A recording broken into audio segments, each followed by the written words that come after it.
I don't know, Chris. Do we have to start with the words blue underwear? Probably not something I that mean, we thought. I mean, SmackDown is the blue brand, so at least it was red. he's brand loyal. Yeah, we're talking about, for people who didn't see the show, Brock Lesnar came out and I think in the opening segment, it was a long time ago, like 2 hours ago, and R-Truth interrupted. And long story short, after some word games about Brock not knowing who R-Truth was, and R-Truth talking about being growing up being Cena's fan, but also being his big brother or little brother, something like that. Lesnar had enough, gave him F5, and when he did it, his jeans tore. And I'm talking like a 3-foot tear, almost from the kind of belt line, a little below the belt line, all the way down to the back of his knee, showing off his blue briefs. And boy, did he get a kick out of it. I think he was both amused and embarrassed. Broke character, was laughing, did a little jiggle dance, and then slapped a fan's hand on the way in a babyface type way on the way back, and laughed. I don't know what to make of it, but it was memorable. I mean, were you amused by Lesnar's reaction to it, or is it hard to be amused by Lesnar at this point? I thought, well, obviously a lot of issues with Brock Lesnar. I thought, outside of the pants splitting, I thought this was way too much comedy for someone who, I mean, Brock Lesnar, he's had his moments where he's joked around, but his whole thing is that he's this big, menacing monster who came out of nowhere to destroy John Cena, and he's making as many or more jokes than R-Truth. I just thought the tone for me wasn't right, of like, how menacing can he be if he's like joking around with R-Truth? Yes.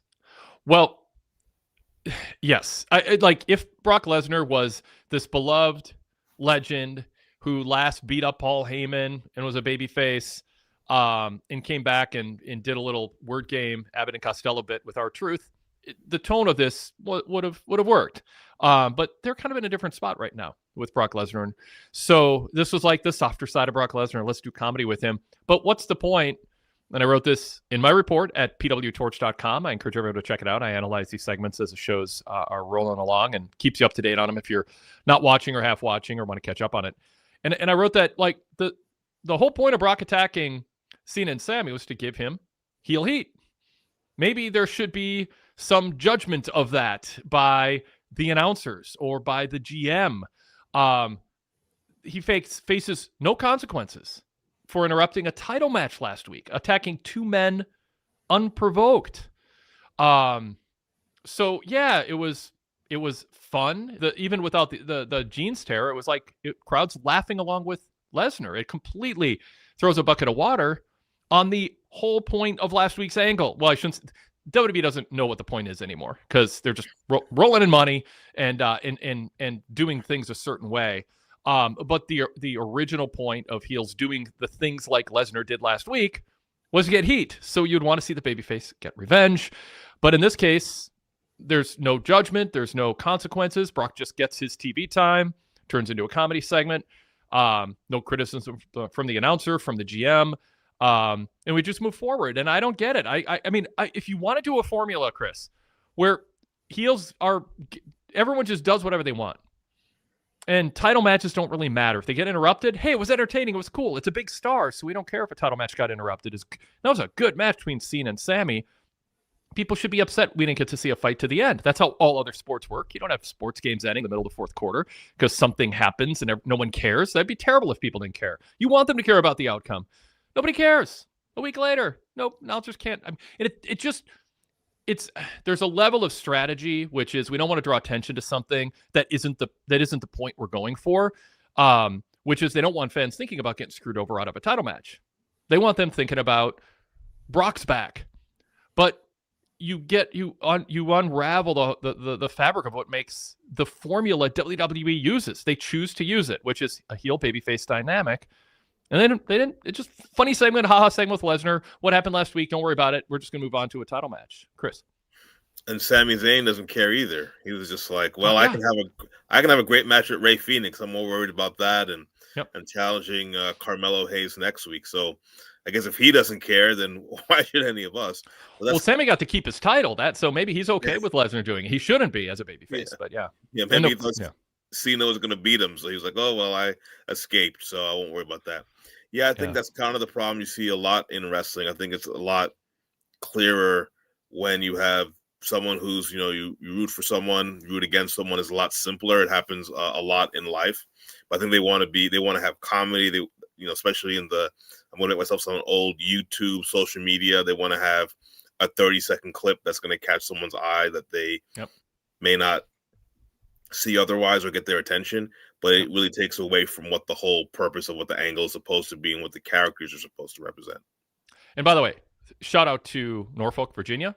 The scope might be, trying to think, let me know if you think of anything, the longest running 10,000 plus seat arena that WWE runs regularly now, other than MSG, but that's been massively remodeled. Maybe the scope has too, but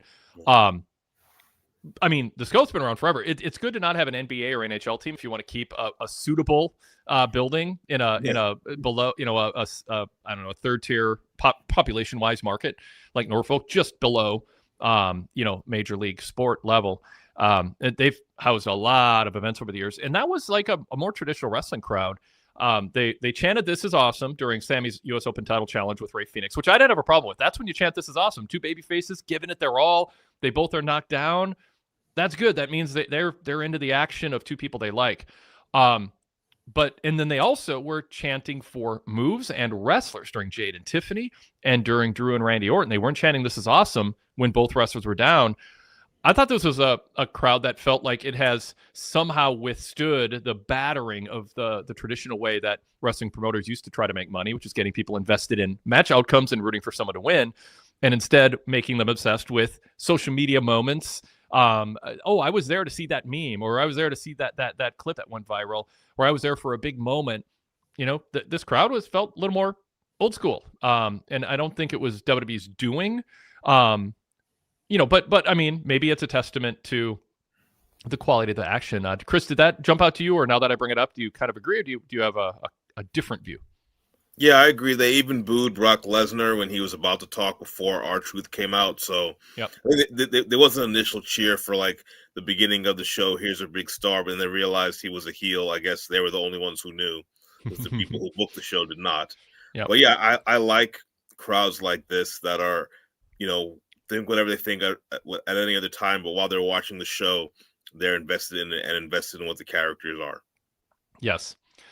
His Excellency, Scott TPA, love that, Scott, says the crowd really made a difference for the show tonight. Derek Mitchell said Norfolk used to be horseman country, but you're right, outside of MSG is the longest running 10,000 plus seat arena WWE has run. Thank you, Derek, for validating that. Sadler Vision 3 agrees. The crowd was surprisingly good tonight. So yeah, wasn't just something I noticed. And yeah, I'd like that to replicate. I mean, I'm pausing to think, like, is it something specific to Norfolk, or was there something specific to the show that can carry over? The downside is if you're watching TV, there's just no heat on heel. The structure of the show doesn't put heat on heels, and it just doesn't make sense. I mean, we had the same thing with Nia Jax.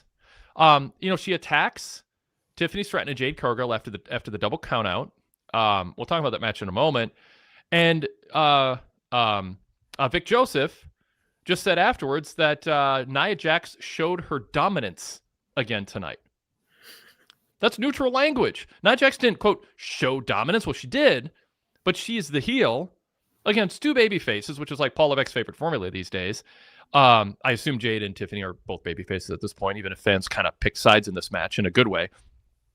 But why not say that was uncalled for? That Nia Jax should be suspended. At least she didn't interrupt the match like Brock did. At least they fought to a finish, non-finish, whatever. But like, why are the announcers just acting like, oh yeah, we just neutrally call everything? It's like a news organization who one politician tells the truth and the other lies, and they just treat them both as, well, who would ever know if something is true? Is that statistic is true? It's like if someone tells you it's raining. The story about journalism is if one person says it's raining outside and the other doesn't, you don't say, who could know? We're going to treat them both as truthful. You look out the damn window, and then you call it. And that's what announcers should be doing. They should be calling out the heels for uncalled for attacks. Nick Aldis should be making a statement about it. Now, I understand it ties the hands of bookers, Chris. If all of a sudden they're giving out fines and suspension, well, they can do fines, but if they give suspensions out to everybody, it feels like they're constraining the booking tropes. But my argument is those booking tropes that you're leaning on have lost all their power other than to sort of fill TV time and entertain people because someone's getting beat up. But the formula is get heel heat. And if it's a trope that you don't actually follow up on, why keep doing it? It's pointless. It's just a bad habit that you're doing poorly, and you get no effect from it. It's like drinking decaffeinated coffee to try to get a buzz. It's like you keep drinking and drinking, but I mean, you're overdoing it on coffee, but you're not getting the buzz you want. They're not getting the effect of the heel attack. They're just filling TV time with it. Yeah, and I thought in that match it would have been more effective. I know people hate that if Nia Jax actually interrupted the match while they were wrestling. I know they just did that with Brock Lesnar and Sammy and John Cena, but to me that would have been more of a heel. And you have the story about how Jade, the whole purpose of this match was she lost to Tiffany at SummerSlam, I believe, and she was trying to say she learned from that she could do something different, and you could have a story where she was going to win, but Nia took that away from her. Yep. And then now you have a story for them, Tiffany as well, as opposed to them getting counted out, which you never see very rarely. Since WWE, they brawl outside of the ring in almost every match. I know, yeah. And then Nia Jax comes out. It's just one of those things where it just doesn't. It's like the people who book this show. I don't know, someone in the chat room, because Triple H wasn't there. Have they watched or followed wrestling for more than like 4 days? And sadly, well, I mean, I'll nod along that statement. I think, have you not been following wrestling longer than 20 years? Because this has been going on for 20 years. I mean, I think it's about as bad as it's ever been. But like the Monday Night Wars. Fabulous, exciting time to be a journalist covering it like me, and fans look fondly on it. But man, that head-to-head battle just caused so much hot-shotting and so many bad booking decisions, and then the desperation when each company was behind. I don't look fondly on it as someone. Yeah. I always say my preferred time of wrestling, maybe because I was a little kid, was the 80s, mainly because there were a lot of different promotions. There was one on ESPN back then for the kids out there, but you had a lot of different types of wrestling that were major on cable television. But also you didn't have some of these, horrible booking tropes that you see, not just in WWE, but several promotions. Yep. All right, well, let's pause and introduce ourselves. I want to get more into Tiffany Jade and that finish. We'll talk about Drew and Randy. A lot more to get to. This is the Wade Keller Pro Wrestling Post Show for Friday, September 12th, 2025. I'm Wade Keller, host of the show, editor, publisher, and founder of the Pro Wrestling Torch Weekly newsletter. And the website, PWTorch.com. Paper copy, hot off the presses this week. I can't do this without covering up the microphone every time I try it. There, Sean Radican's cover story on the G1 tournament, just reflecting. I know we're a couple weeks since the tournament ended, but he wrote a piece reflecting on it, evaluating the quality of it, and kind of looking ahead at the lay of the land coming out of it. One of many cool features. The print copy is available as a PDF for our VIP members. Newsletter also includes, by the way, a little show and tell, like in school back in the day. Greg Park's column, looking at AEW's roster. Is it deep enough to withstand the injuries, especially the sidelining of Will Ospreay and Swerve Strickland? And then my endnotes commentary is my in-person observations on my attending TNA Impact tapings last week. 2 nights in a row, 4 hours each night, roughly. And I called it time capsule wrestling, and I get into why. And that is a compliment that plays exactly into what I'm saying here about how it's been like 20 years since wrestling companies, people who have grown up in wrestling, think they have been involved in it so long they know how everything works. In a way, have no idea if they haven't watched week to week territorial wrestling pre-Monday Night War and kind of pre-ECW, which had to break rules and do things differently to stand out. And there's so many things that are getting lost to time that would make things so much easier for WWE and AEW today. Even Tony Khan didn't really grow up with that. He's just young enough to have kind of missed those lessons and that approach. And there's a lot of fans who are like, what are you talking about? And I get that. I try to explain it, but there are fundamental timeless rules, and that I kind of wrote about aspects of that in my endnotes commentary in this week's Torch newsletter. A lot of VIP exclusive content every week with VIP membership, not just podcasts. You get the ad-free versions, the commercial-free versions of these shows, a bunch of VIP exclusive podcasts, including a couple Wade Keller hotlines this week covering the news. And you also have access to our archives with a full VIP membership dating back to the late 1980s. Speaking of which, and also the new newsletter each week in PDF and all text format, exclusive columns, cover stories, and more. That's not a lot. If you're not a VIP member, you can support us and take your, I think, appreciation for and understanding of professional wrestling to the next level, both by diving into our archives and just listening to our analysis, which I'll put up against anybody's out there. We got a great team. PWTorch.com/GoVIP. We are here to talk SmackDown tonight, and we're going to do so by interacting with the chat room, checking the inbox for emails, and also the caller. Look for callers, and we have Sean Plichta from Tennessee on hold already, so we'll be bringing him into the conversation. Always good to hear from Sean. But so far, we have had a conversation in the A block, and the other voice you heard and the face you've seen, if you're on our YouTube side of things, is Chris Maitland from the Wrestling Coast to Coast podcast. Chris, would you like me to call you Your Excellency like everyone in WWE did during the press conference earlier today in Las Vegas announcing WrestleMania is going to Saudi Arabia? By the way, before I throw it at you on that, you think about it for a minute if you haven't yet. I wrote a pretty long story on this. I didn't just write one paragraph and say this is what happened. Like I went into detail on it and tried to paint the scene for you so you don't have to sit through the 20 minutes of people dropping to their knees during this. Although there is a meme going around of a lot of wrestlers who were there who said nothing and did not look happy to be there. Now, it could be selective moments. We all might be excited to be somewhere but look bored at a time, but it is pretty funny that's going around. So anyway, that story's up on PWTorch.com. Hope you are checking that website out every day, everybody. There's news and not just written the same way everybody out there is who are just kind of freelance people. Some are doing good jobs, but not always. But if you want to trust somebody who's been around for a long time, decades and decades covering this, check out PW Torch on a daily basis and look for my version of journalistic news stories, along with great contributors with a wide array of perspectives. It's another thing that's a brand of the Pro Wrestling Torch from the beginning days of the print newsletter, is just bringing in a lot of different opinions. And Chris, you are one of them. And I'd like to know, are you to be referred to as My Excellency, or do you have another superlative that you'd like me to introduce you as? Chris is fine. That's cool. I like to call my daughters princesses. Sometimes I call my wife a queen, but Chris is fine. That's good for me. Yeah. I have a lot of thoughts on Saudi Arabia due to their interaction or their majority ownership of my English Premier League team and how that's affected them. But my name is Chris Maitland. I host Wrestling Coast to Coast with my good friend of over 25 plus years, Justin McClelland. We discuss an independent wrestling show every week, kind of similar here to Wade and I are doing about SmackDown, highs and lows. We complain about all the rules, and then I watch WWE shows where they break the same rules, and then I feel bad for the independent promotions because they don't have the money and the pyro to do that. So, on last week's show, we talked about House of Glory, Philadelphia, and for VIP, we talked about Adam Priest, who wrestled on Collision against FTR, who we've covered a lot on the show, and just his prospects of being on a national TV scene. This week, our show comes out on Wednesdays. We'll be covering, for the first time, Maple Leaf Pro Wrestling. Sweet. Scott D'Amore's promotion that he has started booking since he left TNA. They have a show called Sacred Ground from last week, and that will be our show next week. I am on Blue Sky at Mind of Maitland, and you can email us at torchcoasttocoast@gmail.com.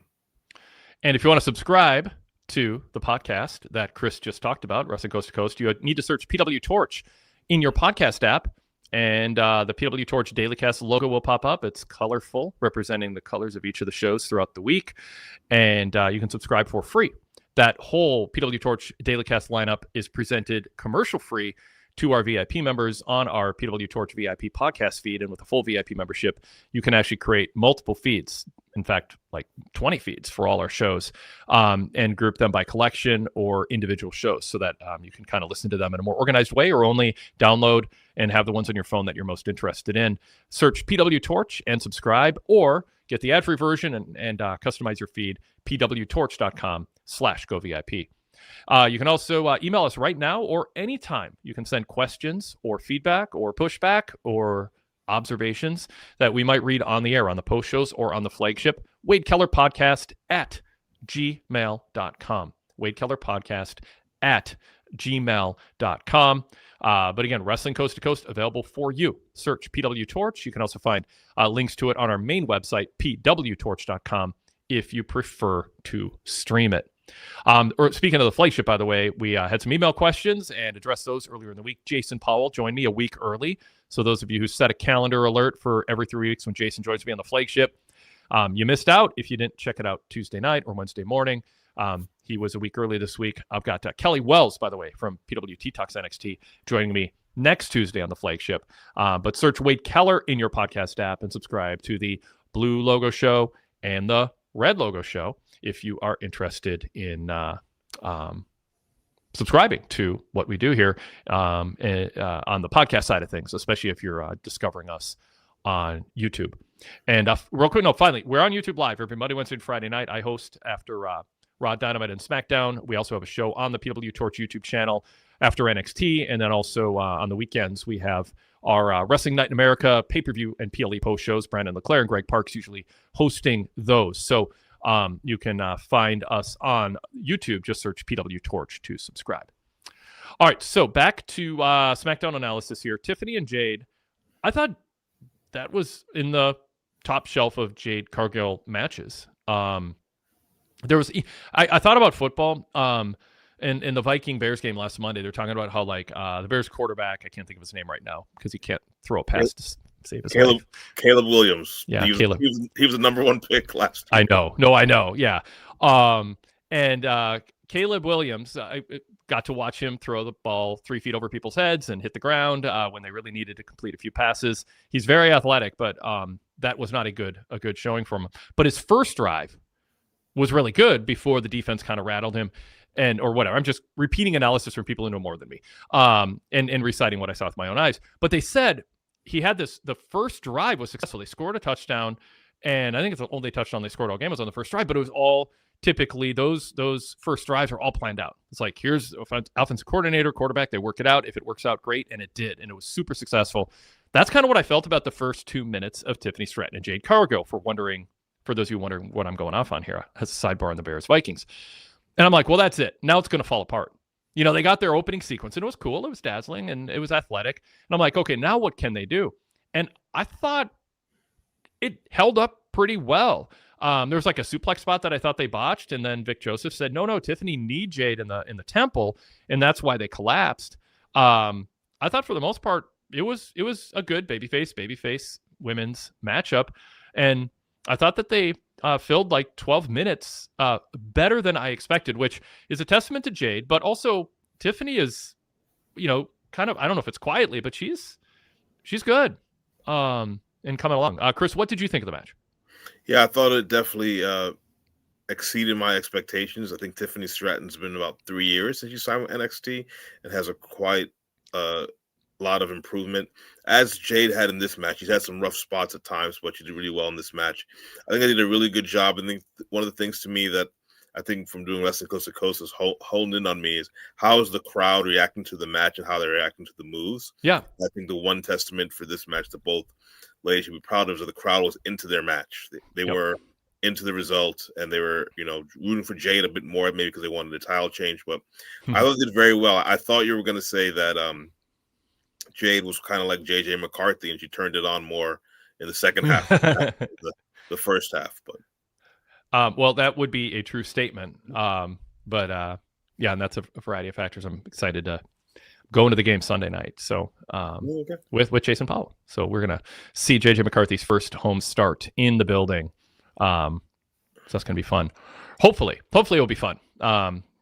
People went from at halftime on social media going, cut JJ, get Kirk Cousins back from Atlanta, to he is taking over this town. We finally have our franchise quarterback, 22 years old. He's going to be here for 20 years if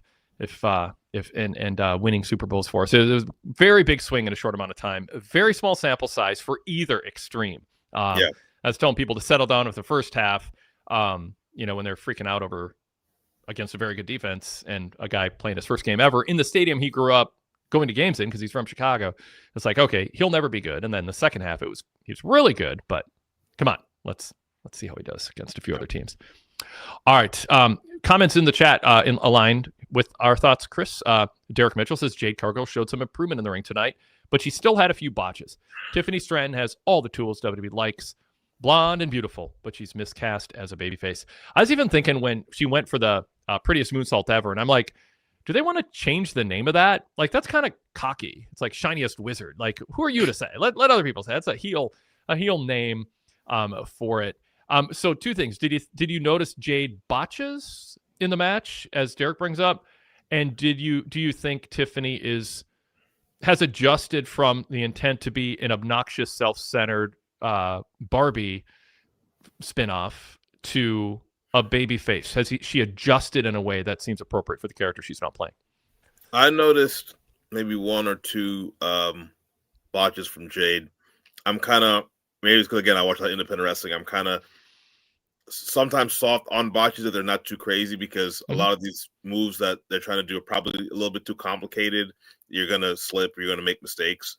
But, I've seen Jade be in worse situations than that. So I think what she was fine. I think Tiffany's doing better as a babyface. I still don't think it's the best cast for her. I think she's probably a better babyface now because she's won over the will of the people, and they've seen her wrestle for a while, and she's won some important matches, and she's won a lot, so people believe in her more. But I think she would still be more effective as a heel. Yeah. Some comments in here along those lines. First, Sadler version 3 says that was Jade's best WWE match, in my opinion.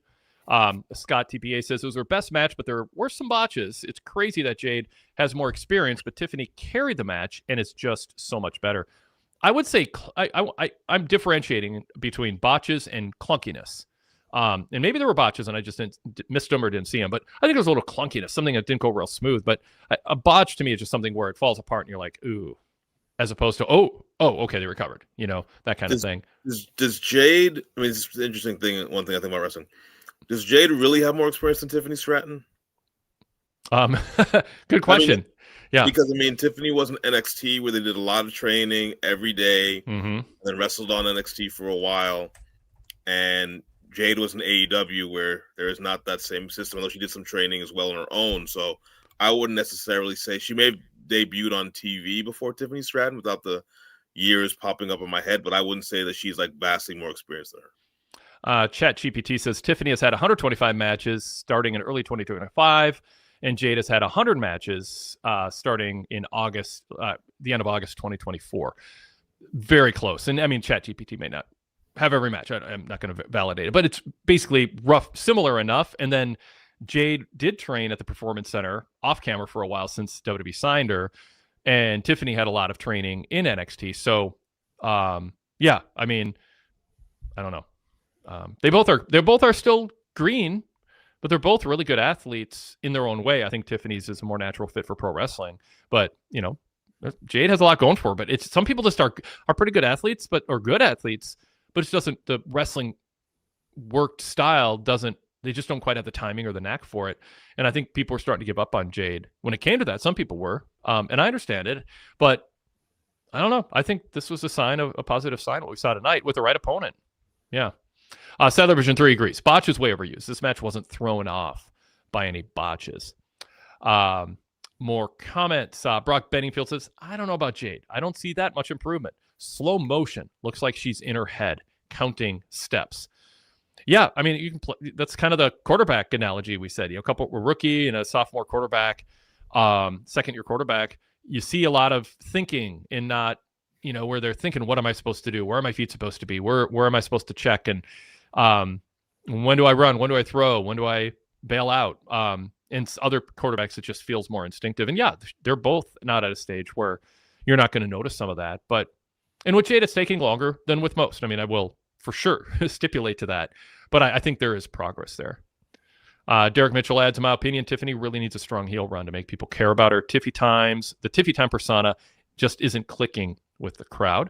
Kyle Fassel says Tiff and Jade lacked flow. It just felt like they were going from spot to spot rather than actually fighting. With that being said, it was an improvement for Jade, LOL.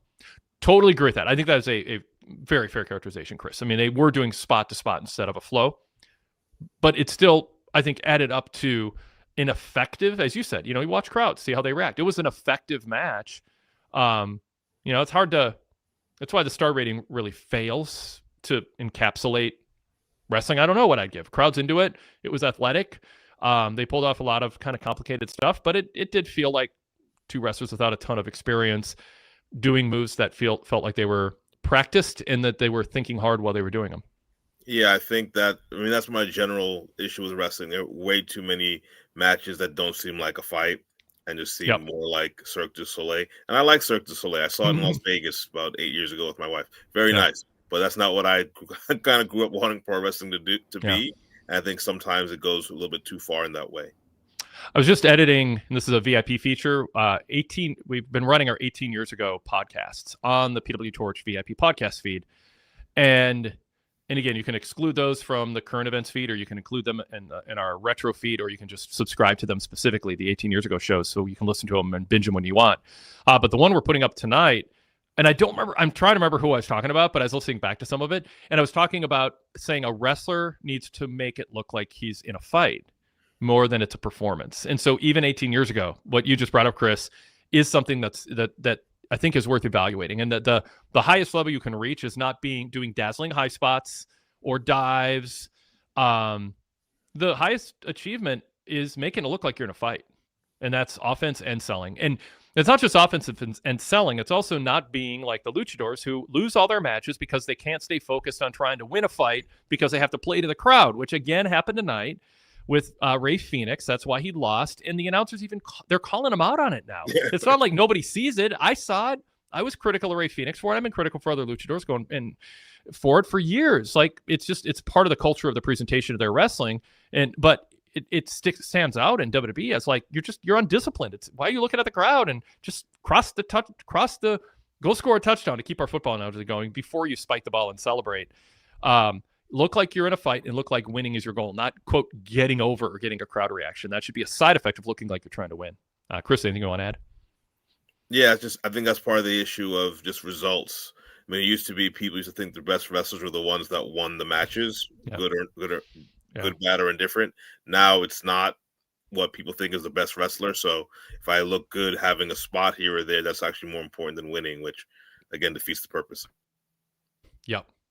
All right. Derek Mitchell says, I'm a fan of Jade and maybe have a blind spot for her. I feel like she gets criticism, but I think she's still trying and wants to be a great wrestler, and it's taking time for her to click.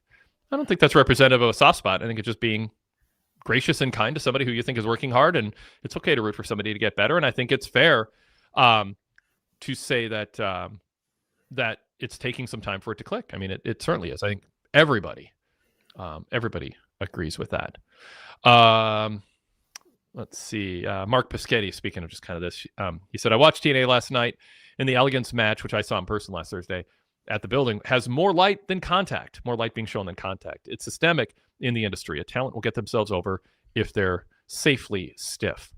Look like you're in a fight. Look like you don't want to get hit. Look like you want to hit someone hard. Look like you want to win. Don't play to the crowd unless play to the crowd if the wrestler is down and you're waiting for them to get up.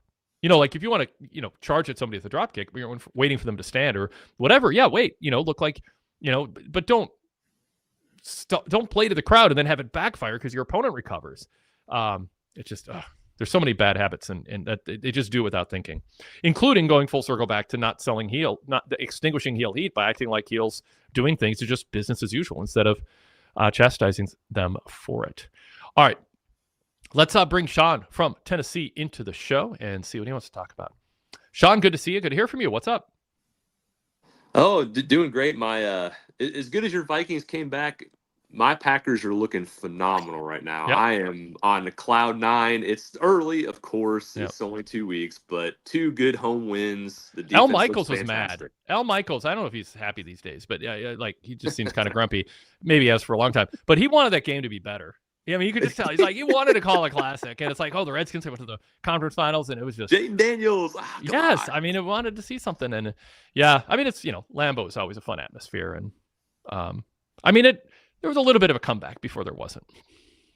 Yeah, I mean, they did kind of... I mean, the fun... When they said that we were getting Parsons, I was like, oh, my gosh. Like, are you kidding me right now? Like, They just gave Parsons to us, basically? Well, you gave up a lot. The Packers did also has traded a lot and made him the highest non-quarterback paid ever. So, yeah. Well, he's pretty good, number one. And number two, they gave away 2 low first-round picks. That's the thing. It was 2 first-round picks, but they're going to be low because we're going to be good. So it's like, okay, the 25th, 26th pick. Okay, I mean, Jerry Jones needs to go away. He's lost it for a long time, and he just the Cowboy fans, they know. They don't need me to talk about it. Yeah. I'm going to throw a quick plug. I know you love me to plug stuff, Wade. I know you love it, but I'm just glad you cleared with me ahead of time, out of courtesy. Listen to Nick Barbati's show, the Nicky's Club VIP. If you're a VIP member, you have to. It's good stuff. Hopefully I'll be able to be on there again with him next week. That'll be a lot of fun. He does a great job. You can always plug Torch stuff that you're part of. Yeah. No, it's fun. It was fun the first week, and hopefully we'll get to do it again. No, going back to Tiffany, Jade, I wanted to bring up a few things that you guys didn't talk about. First, I know it wasn't the last match, but I still think if it's a title match, you should still build to it a little bit more. I don't think they built to this enough. I don't think they made it feel as big of a deal as it could have been. Maybe that's for reasons, but I think with Tiffany in the ring, I really do enjoy her in the ring. I just think she is so focused. Even when she's coming to the ring, it's just, what time is it? And it's like, you're not clicking with people just based on saying what time is it. And that's another over-reliance. I want more to her other than that. And I think if they can get there, I think they're still, because she's got a lot of talent. With Jade, I think the match was fairly good. I was one of those people that said I would have just put the title on Jade, even though I know people think she's not ready, all this and that. I just think if you're that invested in Jade, put the title on her, see where it goes. If it doesn't work, okay, you can just take it off of her. But I just, and in the end with Nia, I don't need Nia and Tiffany again. I don't need it. I don't need them with each other. We've already seen that. We played it out for 6 months. And I don't want another triple threat match. I don't need it. I don't want it. And so do you think that's where they're going? Is that just the triple threat, here we come? Or what do you think they're going to do? I mean, there's an over-reliance on 2 baby faces against heel, triple threat matches in general, and rematches. I mean, Seth and Punk are still feuding. At least there's some new, energy in that with AJ Lee and Becky Lynch. Derek Mitchell agrees with you, Sean, or has backing up a part of your point. Tiffany Stratton has the most annoying voice since Vicky Guerrero. And the idea is she should work on that. I mean, you work on your body for looking toned, you work on your athleticism. There's no shame in working on your vocal quality. A lot of people some people have a natural voice that just naturally works. Others work on it. They really do. And you can get it better. And she could work on it. I think there's some improvement there, but honestly, there's just act. I mean, somebody who's been in theater for a long time just goes, "Oh yeah, we always have voice coaches." It's like, there's no shame in telling someone you're not projecting in the right way. This doesn't fit your character. Let's work on it. Here's some things you can do, some exercises and ways to, have a whole thing about how where you breathe and where your voice comes from your diaphragm and your posture. Just have her go through that. She's too important and too talented not to refine that very important part of what it takes to be a WWE top star. And I thought a couple weeks ago on a promo, she sounded better. Like maybe there was something she's trying, but the over-reliance on a catchphrase over and over again does become a crutch. It was a Vince McMahon thing to do. I'm not against really reinforcing a phrase, but it can eventually, like with the Street Profits, it just feels like, and we want the smoke. It's like, yeah, I'm fine with that. If it looks like you didn't think, we'll be okay if we end with that. We won't put a lot of thought into anything else. Like sometimes Tiffany comes across like, I got my Tiffy time thing, so I don't really have to put a lot of thought, or the writers don't put a lot of thought into the substance otherwise. So just make sure there's enough there that it doesn't feel like it's a crutch that you're just leaning on too much. And also be cognizant as a babyface if it just gets annoying that you do it too much. Chris, what do you think about those topics? Yeah, I think as a babyface, it is an issue for her. But as you said, something that she can work on. But maybe part of it is, if you're going to keep her, she's going to have the voice be the same, that she should be a heel. I think that's what everyone is kind of get around to. I think you need to have people love the catchphrase, and some of them can be said all the time, but others are really more systematic or basically based on certain circumstances. So Tiffy time could be used good when she's like about to win a match, but if you say it every single week, it would get repetitive. So I think they need to mix it up a little bit and maybe try something else. Yep, makes sense. Sean, anything else? Well, going back to a little bit about this too, other than just building up to the match, which I don't know if they did well. So you have Nia, Tiffany, Jade, wherever they're going with this, which triple threat.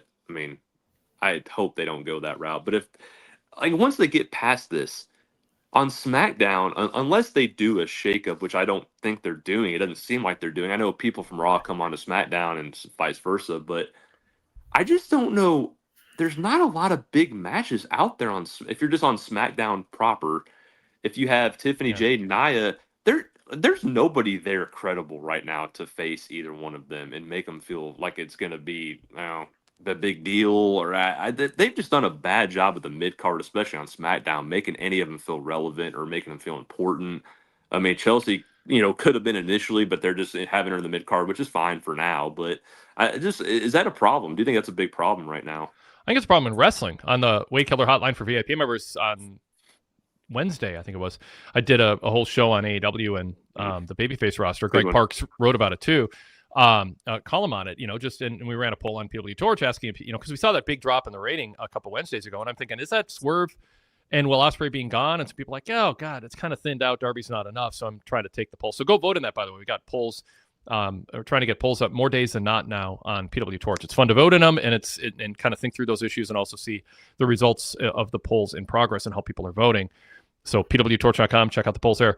And the my take on AEW is, when you lose Will and Swerve, and you got Kenny kind of part-time, and you got a bunch of other people sidelined. I know, Eddie Kingston's coming back now, which is good. You got Mark Briscoe, but they kind of feel second tier. You should be like, I'll use the NFL analogy to an NFL season. You always want to have, key backup players, 1 or 2 deep for key positions. And because injuries happen. And with AEW and WWE, especially as we are focusing here on the women's division, they could have been protecting some of these second tier wrestlers better to make them seem more like threats. They could have had Dewdrop. What's her name? I shouldn't forget Piper her name. Niven. Piper Niven. Thank you. Dewdrop took over my head there. Oh, I know, God, it's terrible. Kill you right now. I know. Well, yeah, I'm not proud of myself. She could have been dominant. She could have been winning left and right, but the real loyal to Chelsea. So she wasn't going to try to one-up her until you needed her. And then if you had protected her and not just use her as this utility, kind of lose most of the time jobber, comedy figure, she'd be available. Like, that's just just grabbing one random example. You could have been doing it for Chelsea, make her more of a threat in addition to being funny. And they could have had, Sonya Deville, and it's still on the roster, just dominating at NXT again, ready to be called up. Now they have reserves in NXT who they can call up, but you got to spend some time establishing them. And so, I don't know, Chris, what do you think about that? How do you grade WWE when it comes to being not having to go back to the same feuds because they only have 3 top tier women wrestlers at a time who they can have in the world title picture because the other 2 who might be candidates are feuding with each other? Yeah, I don't think they do a good job of having and creating a bench for people to do the next feud. I think as a problem, one of the promotions I think that's really the best at that is been Impact / TNA, because they usually have someone getting ready in the background to be the next challenger, and then you'll see them systematically beat people and move up the ladder before they get for the title. I think an example of that today was the other women's segment on the show.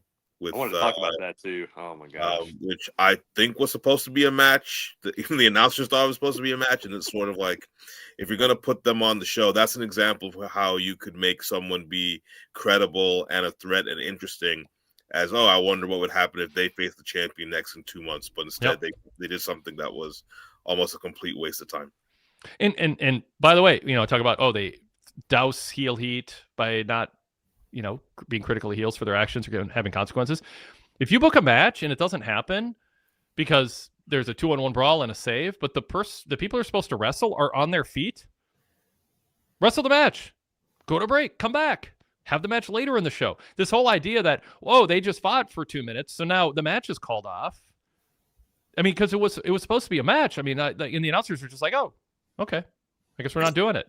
I don't get it. Just at least go.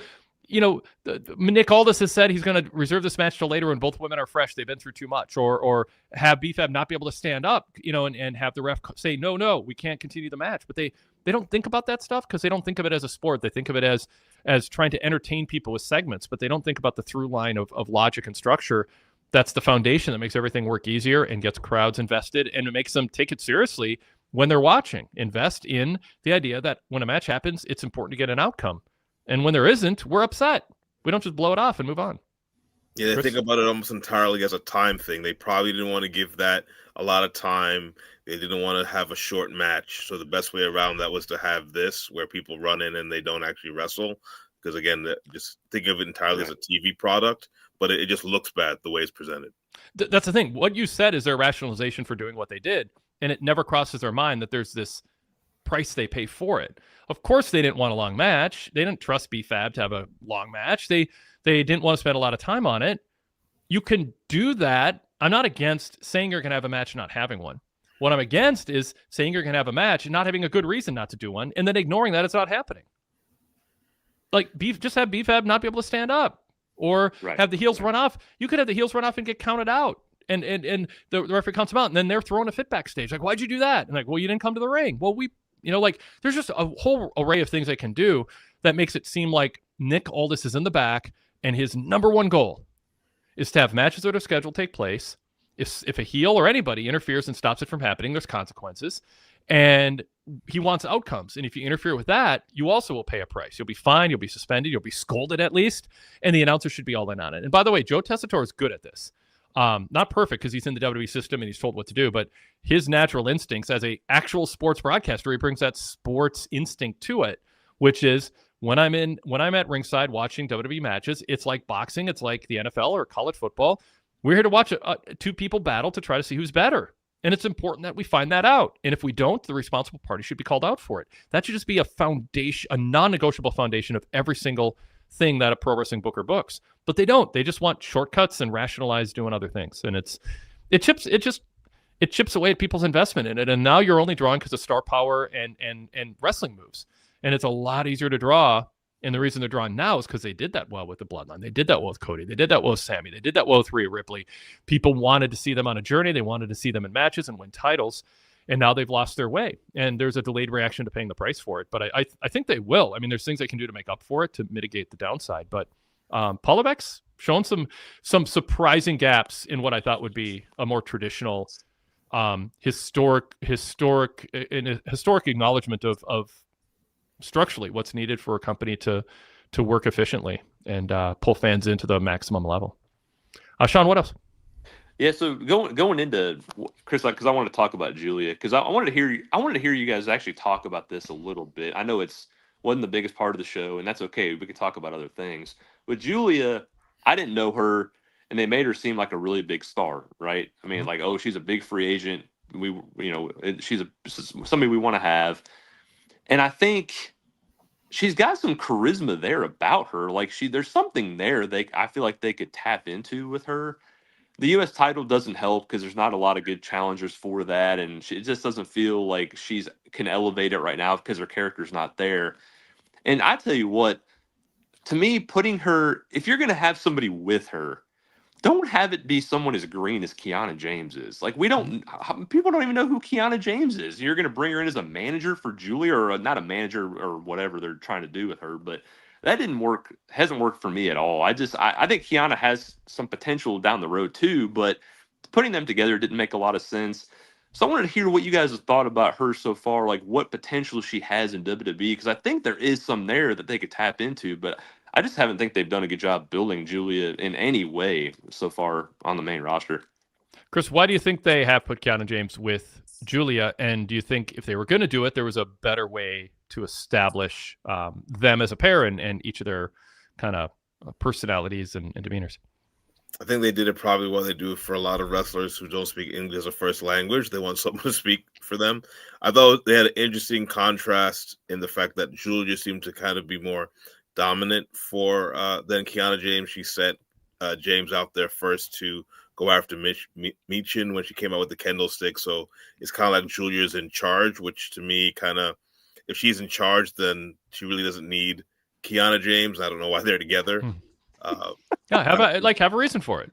Yeah, Paul Ellering takes care of all the bookings of flights and contracts so that the Hawk and Animal can work out at the gym. J.J. Dillon handles all the paperwork so Ric Flair can go drink and party and get the women. I mean, it's just like Jim Cornette just hires wrestlers to wrestle on his behalf vicariously, and they're annoyed by him, but he makes their jobs easier. I mean, whatever. I mean, they're losing their way a little bit in terms of coming up with, like, again, that backstory that explains the origin story for a dynamic. You don't just put them on TV, like Sean says, and have one of them dress up in a way that looks like she's an executive, and you just expect everyone to catch on. I mean, I think people are catching on, but it'd be nice to actually, like, think about it and tell people more about it and show it. Yeah, I think there has to be more than just this is WWE. It is a TV product. You need someone to be a compelling character. Giulia is someone I've heard, about for several years, thanks to my good friend Rich Fan, who told me about her. But I'd only seen her for a couple matches, and I think it's different when you're supposed to be on TV as a week-to-week character. And I think they just need to establish her in a way that just have her, win a lot of matches. I think that would help. But it seems to be that they had her win the title, I guess a few months ago, but it just seemed to be something that they did without really a plan or a thought process of what to do next. Yeah. Very good. Sean, what else is on your mind? Well, just I'll talk about definitely the main event. It was definitely. I mean, the match was really fun. I liked it, even though you had a little bit of the stuff in there, but it was still overall mostly a clean finish. You had a little bit of the ref thing at the end, but it was okay for me. It's been way worse. I've seen. Is the stomp illegal? Chris, do you know? I think I'm not sure, but to me, issue I've had now again with the shows Justin and I cover is, if he does it, disqualify him. Why you don't know that he's going to do it? He hasn't done it. It's obviously I know Drew was down, but let him do it and disqualify him. Instead, the referee gives the heel an advantage. Yeah, by presuming the babyface is going to do a move in this case that the babyface did not do. Has he done that in every match, though? I don't feel like the ref's done that in every match. I feel like they've let him go for it before. I don't feel like they've ever gotten his thing. I've seen that the show we did last week where someone was going to charge someone and the referee stopped them for some reason. Then the heel rolled him up and pulled the tights. And it was like, well, the referee, I mean, is it Danny Davis, the referee? Like, what's going on here? It's like they're helping the heel win by stopping the babyface from doing a move. The worst kind of, well, that's a strong statement, but one of the worst, I'll say one of the worst habits that bookers have is when they want to get from point A to point C, and then the B point makes no sense. It's just made up so they can get from A to C. And here they wanted to have an excuse for Randy to lose, and he was getting frustrated with the ref, stopping him from doing a move that I believe is legal. And so the idea is, well, the ref doesn't want Drew to be hurt too bad because the stomp is so devastating. Well, that's not the referee's place to do that. So either the announcer should say Randy was trying to go for an illegal move and the ref was right to do it, or what is the ref thinking, and have Booker T, the color guy, go, well, sometimes the ref are more worried about wrestlers' health than letting a match continue, and they shouldn't. And criticize the ref. Give Randy the out that the babyface should have, which is this was an unfair infringement on the flow of his match. And the point B that they want to get from point A, which is Orton about to do a stomp, and point C, Drew pinning him, and they did something that doesn't make any sense. It doesn't hold up to scrutiny, and it was just a booking moment of convenience. And it's sloppy. It's hack. It's unprofessional. It's amateur hour. There's more things that they should feel shame about than that. But shame on them. Just like come up with, if you're gonna do it, own it. Make sure it makes sense, and then make it make sense in the way that you tell that story. But they just want to get through the show. They're just, we'll just do this. It'll get us to where we want to go. I mean, and they're getting their money. So, but doesn't mean I'm not going to criticize them for it and point out why I think it undercuts fan enjoyment. No, it's fair. And so it was fun because I'm glad that Cody was actually away for a while, because I felt like when he came back tonight, it was like, okay, there's a surge for him now going into this match against Drew, which I think it's scary, but I'm really interested where they go with this and how they tell this story, because I knew it was going to be the match at WrestlePalooza. I mean, you knew it was coming, so it wasn't shocking when he's like, oh, I'm going to see you at WrestlePalooza. Right. But where do they go? Because I really, honestly, as big of a Cody fan as I've been and still am, I think Drew really could use a heel title run right now. I think it would be awesome for, unless they're telling a long term, like many matches between the two, which is possible too. I want to hear, what do you think they're going, and what do you think they could do to tell the story here? Because Drew having a title would be fantastic, but Cody, obviously is good with the title too, but Drew could be great. Chris, what do you think on that? I don't think that match will have a finish, or will have a finish that leads to more matches. That's my prediction on that one. Dang it, Chris. Bum me out. Come on. Did you my issue with Cody being gone for a while is him regaining the title from Cena was a huge moment, and it's sort of akin to a Stanley Cup celebration for an NHL team or Super Bowl parade or party. You don't wait a month. Like, you do it when everyone's still excited about it, not when they've moved on and thrown their own party. And Cody winning the title, they should have done something to make that a bigger deal instead of John Cena, as I ranted about a few weeks, 2-3 weeks ago on the Raw Post show. Cena coming out and not selling the idea he lost the title that he coveted. And, Jason from Australia countered a couple arguments. Well, they didn't want to draw attention to, that Cena, that Cody beat a guy that now fans loved again. And they just, my thing is John Cena often just moves on when something's over, and it makes you go, why did I care about it in the first place if he doesn't care about it afterwards, win or lose? And with Cody, that journey was a really big deal. And for him to regain it, and for them to just focus on John Cena rambling about meta stuff and metrics and ESPN this and international popularity that, it's like, you got to stay focused on, not hold a mirror up to yourself and go, look at us, look at what we're doing as a big business. That's not why people tune in to watch wrestling after a long work week. They tune in because they want to see wrestlers who care about winning matches and winning titles and who they're rooting for and against. And John Cena just loses sight of that so often and just wants to talk about the business side of things and his popularity and all that stuff. Cody was successful because he didn't. Well, I mean, he did a little bit, but Cody was all about, I want to win this title. My dad didn't win it, and I want to win it. There's a reason, and Cody's personality is part of it. An unabashed, straightforward babyface who, has an ego, but it's used for good. Fans got behind that in a big way. And it was one of the most successful runs WWE's had because it was about the title. It was about winning and losing and coming back from setbacks. And so I think that's important. I'll throw to you, Chris, while my dog barks. Yeah, I think that the whole Cena thing was really convoluted from the beginning with him turning heel. If they didn't have a story. I was at SmackDown with Justin in Dayton where he cut this very long promo, and were you? Okay. Right before Backlash, WrestleMania Orton in St. Louis, and it just wasn't going anywhere. Now I understand. Obviously, he has so many days left towards the end of the year, so it made sense for him to become babyface. I also know that Cody Rhodes had another child, and I believe was shooting the Street Fighter movie that also includes Roman Reigns and my favorite New Japan wrestler, Hiroki Goto. I'll throw that out.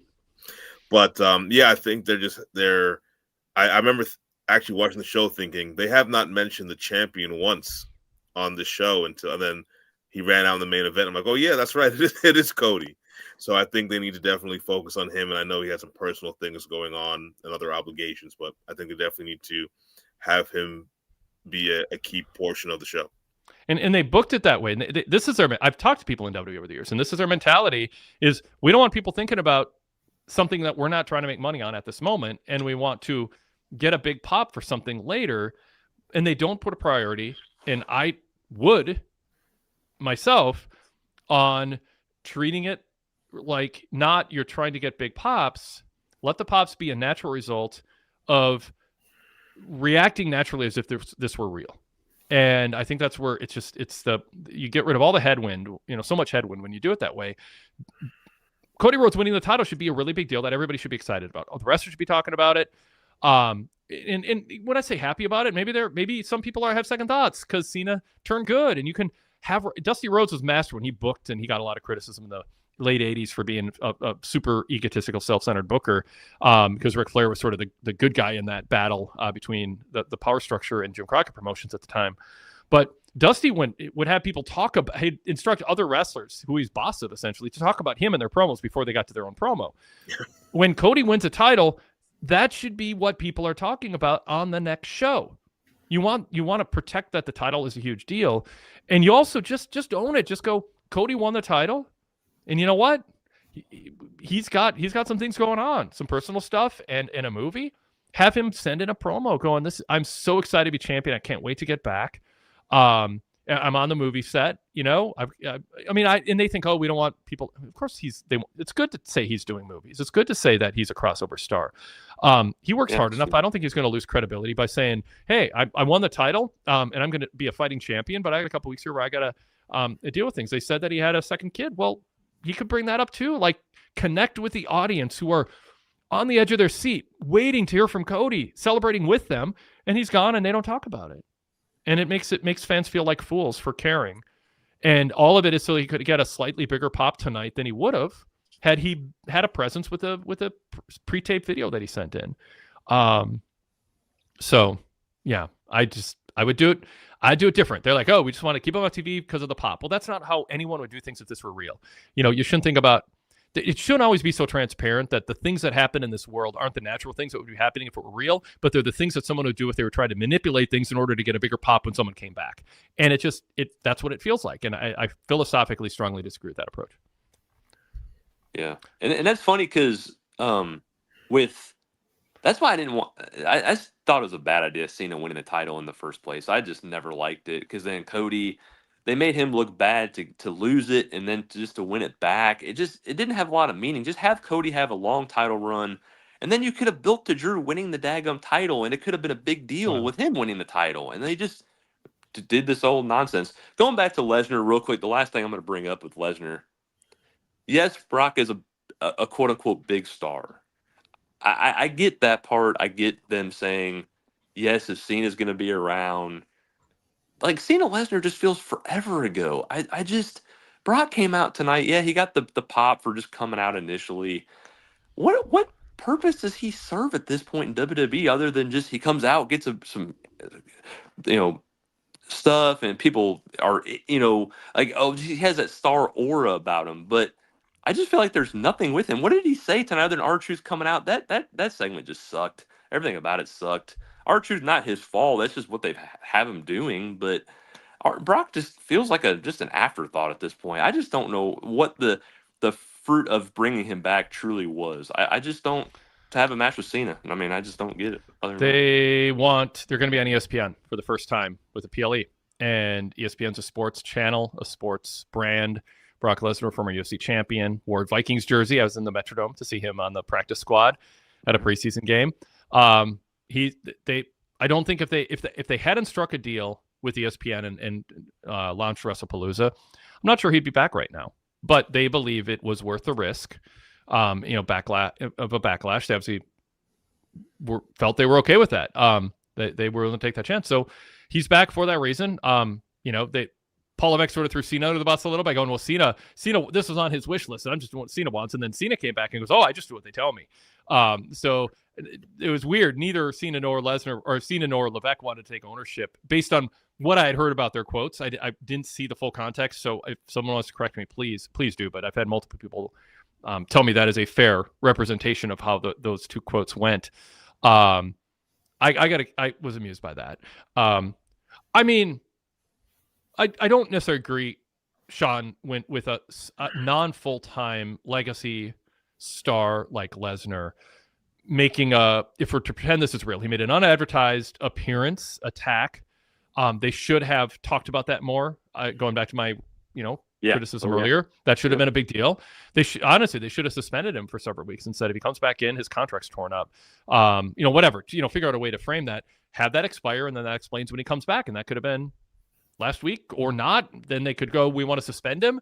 And then John Cena goes, please don't. I only have limited dates left, and I want to have a chance to get revenge on what he did. I mean, there's just so many basic fundamental booking 101 things they could have done to tell this Lesnar Cena story better. And they're just obvious and easy in their mindset. And I don't know why, because I thought Paul Levesque would I don't know about the writers. They only know the last 15, 10, 20, 25 years. Maybe they just don't know there's another way to do it. But Levesque should know better. Bruce Pritchard should know better. Like, Vince is gone. You can do it the right way. and make it fresh, and they're not. And yeah, this Lesnar Cena thing, they could have told a better story. Now, all that said,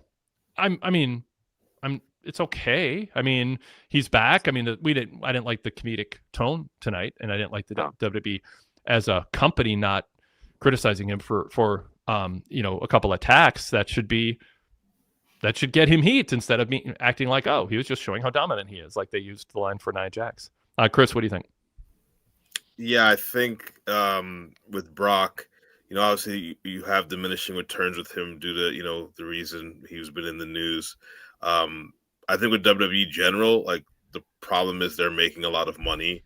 They're selling stadium shows that are at very high ticket prices. They're getting, I assume, a quite sizable upfront fee to do WrestleMania in Saudi Arabia. So there's no reason to change the booking. If those things start to change, then perhaps the booking will change. But as for now, as long as the money rolls in, they are going to believe that they're doing a good job. Yeah. All right, Sean, appreciate it. You want to follow up on that at all, or? Well, no, I mean, Brock just doesn't, tell good stories anymore. He's just there to have the same match he's always had for the last 2-3 years before he left. I mean, it's just the same thing over and over and over. And one thing I will say real quick, I just want to talk about WrestlePalooza. One thing I haven't liked about it is, they had, Todd talked about it for VIP members when, Stephanie was on NXT. It's like she's on NXT and she's not freaking building to her freaking title match. Like, what are we doing? I just don't get what they're doing with Stephanie. She's a big star, and they're just not putting her on TV for weeks on end. And people want her to win the title, and I'm like, why? I mean, I don't get it. So I just thought that was kind of weird. And I bet the show looks good on paper. I mean, the matches look really good. So hopefully it'll be a fun show, and we'll see where they go. Thanks, guys. Chris, it was fun talking to you, man. Appreciate being on with you guys. Thank you. Take care. See ya. Cool. All right. I have not been paying super close attention to everything in the chat, but I just want to see if there's anything else to bring up here. Well, I'll get to that in a bit. Let's talk about just the Sami Zayn Rey Fenix match itself, Chris. What did you think of that being part of the U.S. Title Open Challenge? Match quality, obviously. Sami ended up ultimately getting the win, thanks to, of course, a luchador losing focus and playing to the crowd, and the announcers calling him out on it. But match quality-wise, what do you think of the build, the way they set it up, which wasn't a lot, and then the match itself? Yeah, I guess you have the great crutch that an open challenge is, that you don't need to have a storyline. Yeah. If someone accepts it, and then you can go from there. I think it was good to have a match with... They framed it. Yes. We're both world travelers, and we've never met. Yeah, they framed it, yeah. Carmelo is not, and he's having one next week, so... Yeah. No, you don't need your passport to get a U.S. title shot. But I think it was one of those things where let's put a unique match amongst two wrestlers who people haven't seen before. I didn't do the match time, but it probably took up a good chunk of television time to do it. They're going to have good high spots. The crowd's going to be into it. Again, I remember watching wrestling in the 80s with my mom. She'd always get annoyed when people used to play to the crowd. And it's even worse now than it was back in like 1986. But yeah, I think it was really what it was. It was a good match. A lot of it is to make in subtle ways a reference to When Worlds Collide, which is taking place as we speak. So you have a wrestler from who's wrestled in Mexico on the show. And I think that it was just to have a good match and to establish that Sami is a good babyface who will give anyone a chance at the title, to set up, of course, his match next week against the heel in Carmelo Hayes. So the commentary team was different tonight. Corey Graves calling the aforementioned When Worlds Collide. I was going to call it Worlds Collide. And so Corey Graves is there, and no one else will work with Booker other than Vic Joseph. So Vic had to take over the show. Michael Cole won't work with Booker. I'm just stirring up trouble by making something up. I don't know. Maybe I'm making it up, but maybe it's true. I doubt it's true. Please don't aggregate us or Wade. Yeah, I didn't say anything. You know what? If those people want to stir up trouble and misrepresent my comments and have it be a little internal issue ever so briefly in WWE, that'd be kind of funny. But no, don't. That would be irresponsible, and you lose the trust of your viewers. Corey Graves, Conan, and JBL are calling Worlds Collide right now. Michael Cole got a night off. I mean, he's a Raw guy. He did SmackDown last week because Joe Tessitore can't do it because he's doing college sports. So He's doing college football. So they switch. So this was Cole's spot. And yeah, I mean, genuinely Cole might have been like, Vic, you're used to Booker. You do this. I don't have the energy for it. What did you think of how Booker did tonight, Chris? For Booker standards, I thought he was okay. Yeah. I mean, when I saw him, I didn't know who the announcing team would be. I forgot that Worlds Collide was tonight. So when I saw Vic Joseph and Booker T, I was taken off guard. Mm-hmm. I think Booker has had his moments. I mean, it's funny. It's hard for me because Booker T is like one of my favorite wrestlers for a very long time, but he's not the best commentator. But I thought for his standards, he was all right. Yeah, Vic Joseph opened up and they did a little bit at the beginning where he's like, you were the worst SmackDown GM ever. And I'm like, well, he was the worst something ever. But that wasn't the GM part. It's the color commentary part. But you know what? Yeah, he didn't get under my nerves. And on NXT, he does. So I guess, you know what? Part of it is he's calling a relatively new crew. These aren't wrestlers he calls every week. So he doesn't have kind of the go-to utterances and catchphrases and things he kind of leans on. So yeah, I thought it was pretty good. Pretty good on the Booker T scale. All right. How do you think Vic Joseph did, by the way? I think Vic Joseph is great. I don't watch NXT all the time. Mm-hmm. I think he's a really good announcer. I kind of feel bad for him that it seems whenever they switch announcers on Raw or they're looking for an heir apparent to Michael Cole, he doesn't get selected. I think he does a really good job. Derek Mitchell says, once I heard Vic Joseph's voice, I knew Booker T would be on commentary. Goodfella 1422 says, Booker is an OG. I ride with him. He's wacky. LOL. Derek brings up, he said about Brock Lesnar, no water, no bread, just meat, which, by the way, not to be too serious about a flippant line, but that's kind of mean because you get diverticulitis from eating too much red meat and not drinking enough water and getting enough fiber. That is why. So if he ate whole wheat bread and drank more water and cut out the red meat, he would not have gotten diverticulitis. Probably.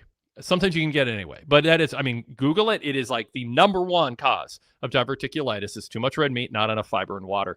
And Booker's like, was he taunting him that he almost died and his UFC career ended prematurely because he ate too much red meat, not enough fiber? I don't know. I thought it was a bad choice of words by Booker. Very insensitive of Booker T. And yes, my tongue is in cheek, but it also is true. I guess if you didn't a weird thing to say. That's just no, he did. That's why I'm giving him an extra hard time, but with the tongue in cheek. He wasn't actually trying to taunt Brock about getting diverticulitis. But when I see people who've had diverticulitis, I'm not going to bring up red meat and diet because that's, people who want to gain a bunch of bulk and then eat a totally unhealthy diet like Vince McMahon and perhaps Brock Lesnar. It's not balanced. Diverticulitis is a higher risk. Booker says that with all the muscle-bound wrestlers. They always use that line with Braun Breaker and Oba Femi too. Well, yeah, but they didn't have diverticulitis, so it's okay. As far as I know, that's the point. Goodfella says, one of Vic's better performances tonight. I don't love him on NXT. He seems too arrogant to his peers. Interesting.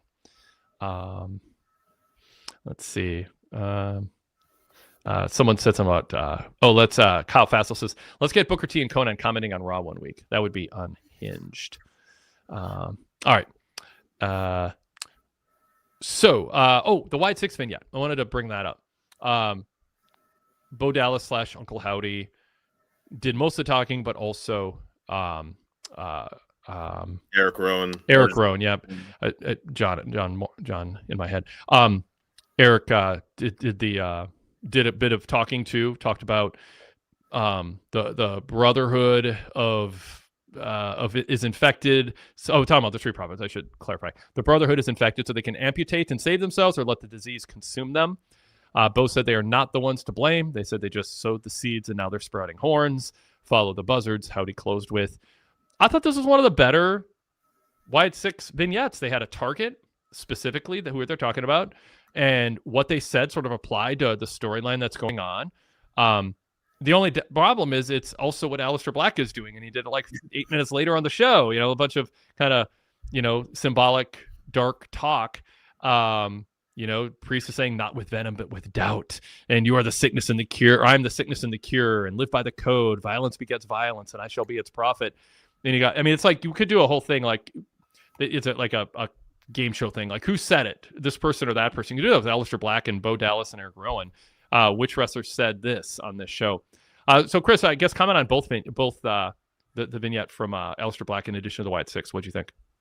Yeah, both of them, they're different in some ways, but they're also a little bit too similar. They're talking, and I'm like kind of staring at the screen, like trying to figure out what they're saying, what they really mean.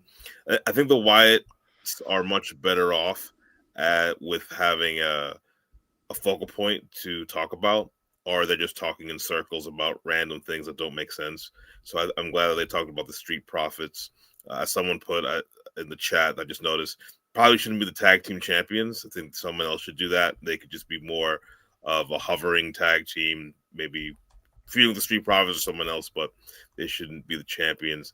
As for Aleister Black, always liked him as a wrestler.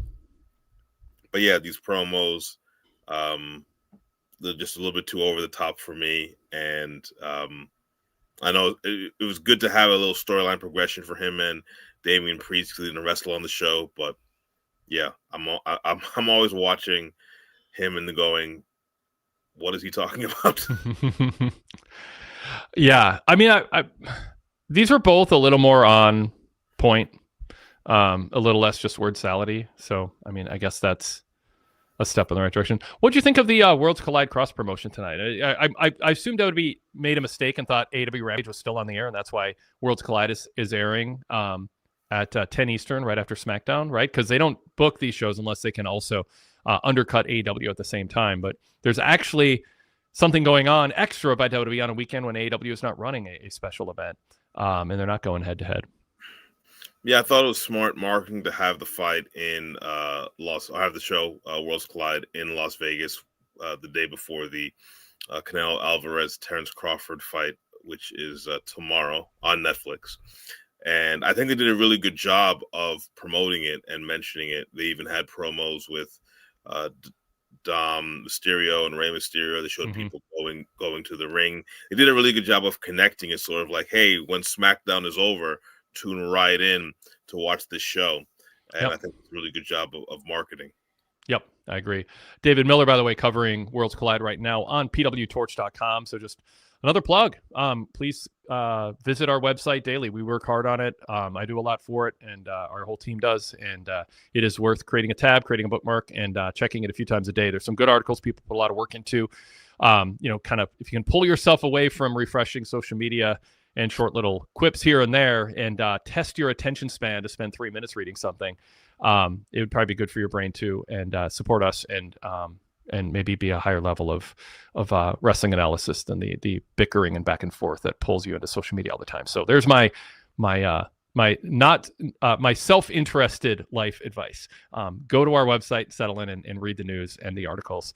Some fun flashbacks too of our reports going back 5, 10, 20, even 30 years to what we're writing about on the major TV shows.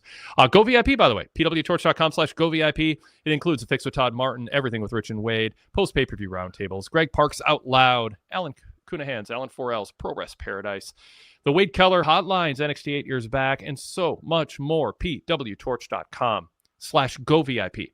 So go to pwtorch.com/go VIP for full details. It's compatible with Apple Podcasts.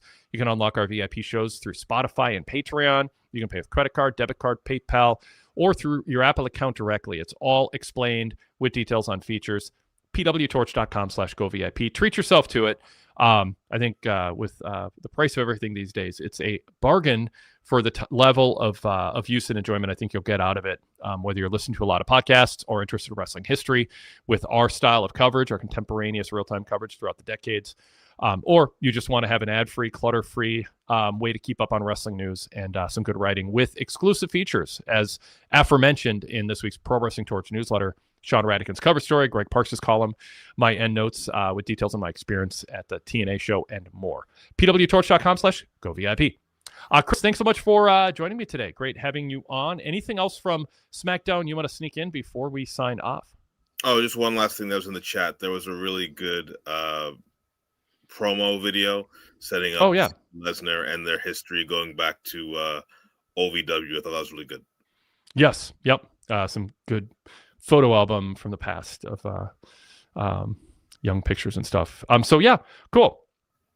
Oh yeah, Derek Mitchell just said he thought it was a highlight of tonight's show. It felt like a sports presentation. Joe Tessitore doing the commentary, talking about Cena and Brock's parallel careers.